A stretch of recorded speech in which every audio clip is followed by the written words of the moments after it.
Olá, queridos, muito boa tarde. Espero que vocês estejam muito bem. E nós já estamos aqui de volta no nosso cantinho. Não tem maritaca cantando, mas tem um pouco de som aqui ao derredor. Hoje é domingo e domingo é um pouco mais complicado mesmo, né? Mas nós vamos dando sequência aqui à nossa divulgação do conteúdo resumido dessa obra aqui. A obra do pastor David Jeremias, Derrotando os Gigantes da Sua Vida. E hoje nós estaremos abordando mais um capítulo onde o pastor David Jeremias traz como um gigante a ser vencido a ira, atacando a ira, como lidar com a ira. E ele começa o seu capítulo trazendo a história de Peter. Peter era um jovem que desde a sua adolescência e juventude já manifestava um espírito irado, né? Alguém assim já com um instinto bem agressivo. E por incrível que pareça, a profissão ou a carreira que ele acabou escolhendo foi na área militar. Por incrível que pareça, faz sentido, né? Mas aqui ele escolheu foi a área militar da polícia. Isso porque ele conseguiria extravasar toda aquela sua ira, fúria, né? E ao mesmo tempo ele sofreria uma disciplina e isso ajudaria ele a controlar essa ira que ele já tinha na sua própria natureza. Ele trabalhou durante anos na polícia militar e depois de anos servindo na polícia militar, um belo dia ele recebeu uma carta, um bilhete em cima da sua mesa informando que ele estava sendo demitido. Era uma carta emitida pelo seu próprio chefe. Aquilo deixou ele profundamente irado, porque foram anos servindo aquela instituição e agora, sem qualquer tipo de justificativa, ele é demitido, mesmo correndo atrás e tentando saber ou entender o porquê aquilo estaria acontecendo. Ele não recebe nenhuma devolutiva, nenhuma satisfação em relação a isso. Ele vai embora para casa, fica irado e, tendo conhecimento de toda a parte estratégica, tática, administrativa, ele começa então a nutrir aquela ira dele e a maquinar, se valendo de todas as informações e técnicas que ele conhecia, ele começa a tramar o assassinato do seu chefe. E é assim que o pastor David Jeremias inicia esse capítulo, né, abordando essa situação desse homem.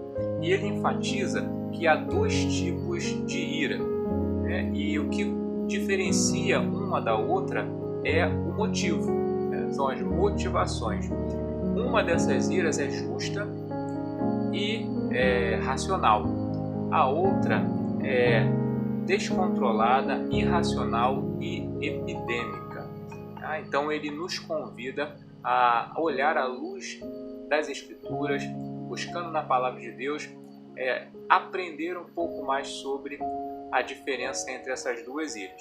E ele já inicia a primeira sessão desse capítulo falando sobre o reconhecimento da ira não pecaminosa. Tá? E ele cita então o texto de Efésios, capítulo 4, versículo 26 e 27, para destacar que há uma diferença entre essas iras. E aí, na primeira parte dessa primeira sessão, ele fala sobre a ira à luz das Escrituras, ou a ira bíblica. Ele cita Mateus 5, 21, ele cita Gálatas 5, 20, cita Provérbios 29, 11, e também Tiago 1, 19 e 20 e Salmo 37, verso 8. Em todas essas referências, ele cita que, à luz das Escrituras, a recomendação, a orientação, o princípio bíblico é não se irar. Mas lá em Efésios 4, 26 e 27, ele fala exatamente isso. Irai-vos, mas não pequeis. Não se ponha o sol sobre a vossa ira, nem dê lugar ao diabo. Então ele reconhece que é possível a um cristão irar-se, né? E há um momento em que essa ira é justa, devida, e em outro momento aquela que não é justa, é indevida. essa que não é injusta nem indevida, ela é reconhecida como a ira não pecaminosa. Só que, embora ela não seja pecaminosa, ela não convém. Por isso que todas essas recomendações aqui para não dar lugar para essa ira. Ou, se ela acontecer, não dar lugar ao diabo.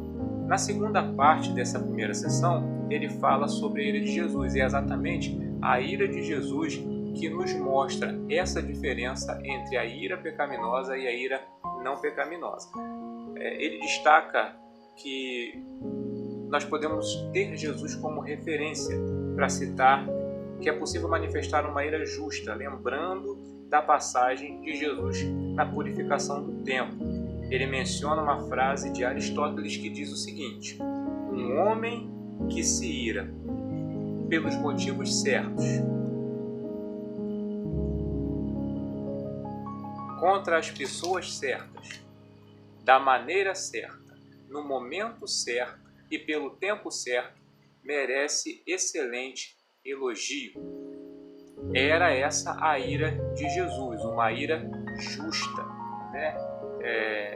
E ele cita isso realçando que é necessário consultar a motivação do coração, do interior, para concluir se a ira que está se levantando em nós, ela está dentro desse contexto de Jesus ou não. Porque se ela estiver dentro desse contexto de Jesus, ela é justa, ela é devida, mas ela é expressa da maneira certa, das pessoas certas, do jeito certo, no momento certo e pelo tempo certo. Tá? Não há lugar para o diabo. E aí ele então entra na questão da ira pecaminosa, falando que é necessário renunciar à ira pecaminosa, aquela descontrolada e injusta que é uma obra da carne. Ele cita Efésios 4:31 para destacar o conselho de Deus para nós quanto à ira que não produz a justiça divina. E ele recomenda, quanto a essa ira, não estimule a ira. Segundo, não ensaie a ira. Terceiro, não converse sobre a ira. Quarto e último, não extravase a ira.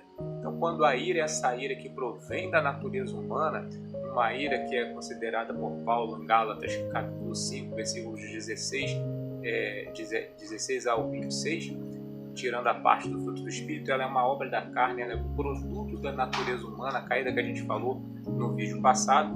Então, essa ira, a gente precisa seguir esses passos. Exatamente aquilo que aquele policial, o Tom, não estava fazendo. Ele alimentou a sua ira contra o seu chefe, ele ensaiou como ele colocaria essa ira em prática para aplacar, ele conversou sobre essa ira e ele ia extravasar essa ira.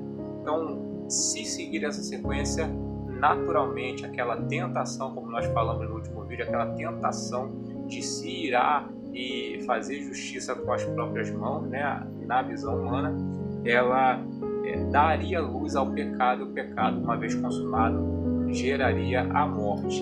Então aqui o autor ele aconselha a renunciar a essa ira pecaminosa, não alimentando ela, não ensaiando, não conversando com ela e não extravasando ela.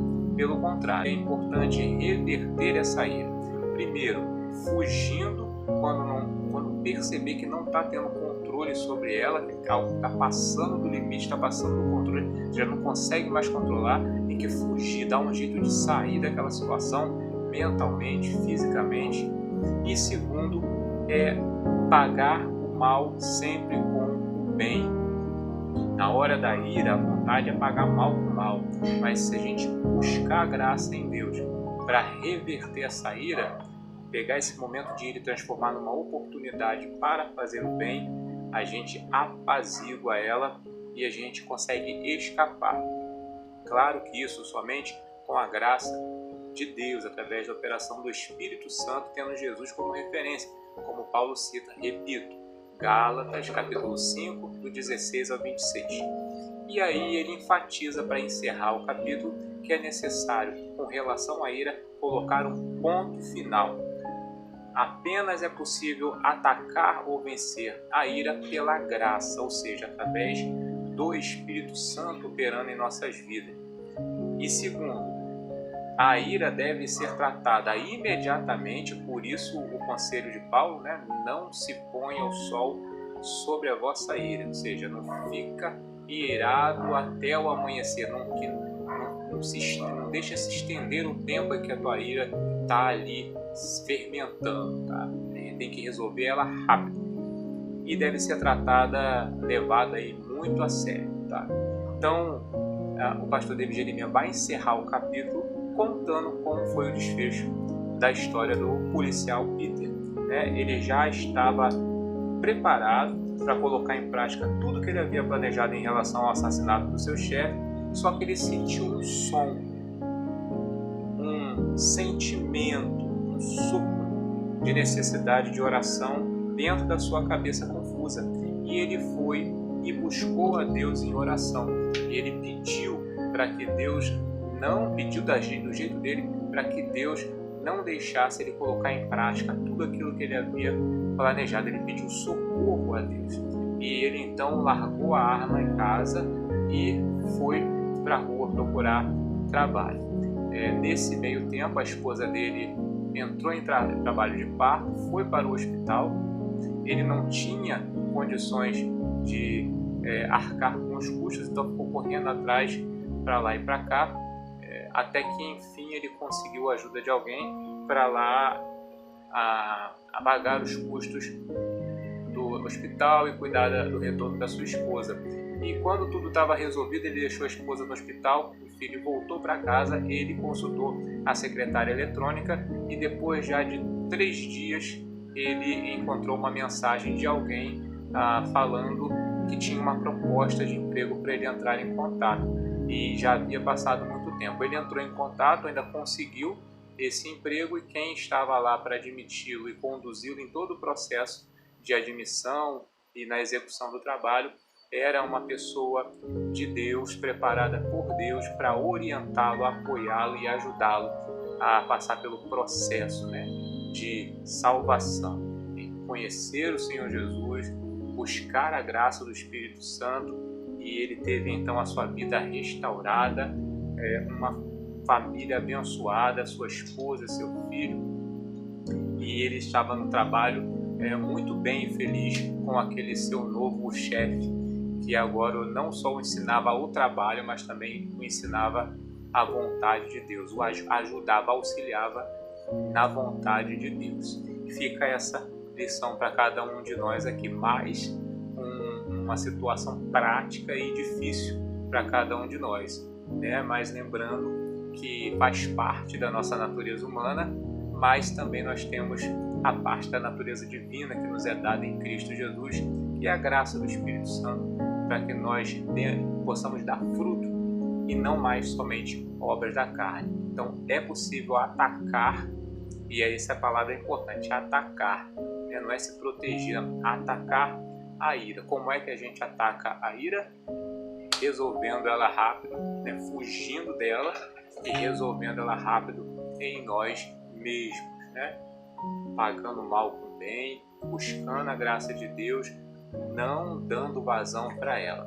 Que Deus nos ajude nesse desafio, e que nós sempre lembremos, por mais difícil que seja, por mais complicada que seja a nossa personalidade, tudo que a gente esteja passando, é possível vencer a batalha e conquistar a vitória. Que Deus te abençoe. Até o próximo vídeo, e a gente vai estar falando sobre mais um tema importante, ressentimento. Te vejo lá, na paz.